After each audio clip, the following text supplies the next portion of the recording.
যে আল্লাহ আমি সুস্থ, অনেকে সুস্থ না। আল্লাহ আমি পঙ্গু না, অনেকে পঙ্গু। আল্লাহ আমাকে আপনি কত কিছু দিয়েছেন যেটা অনেককে দেন নাই। আমার চোখ দুটো ভালো, আমার অনেক নেয়ামত আমি আপনার ভোগ করছি। আল্লাহ আমি আপনার নেয়ামতের শুকরিয়া আদায় করছি, স্বীকৃতি দিচ্ছি, কৃতজ্ঞতা আদায় করছি। হে আল্লাহ, আপনার রাসূলের প্রতি আপনি রহমত নাজিল করেন।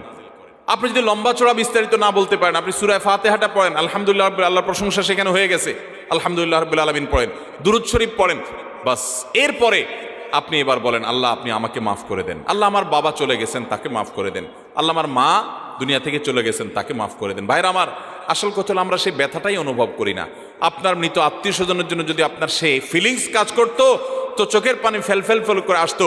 আপনি যদি আল্লাহর কাছে কোনো কিছু মায়ের পেঁচ দিয়া অর্থাৎ সুন্দর করে সাজায়া গোছায়া বলতে নাও পারেন, আপনি নিশ্চিত থাকেন শুধু চোখের পানিটা যদি আপনি ফেলেন, চোখের পানিও আসে না, শুধু কান্নার ভান করে আপনি যদি আল্লাহর দিকে হাত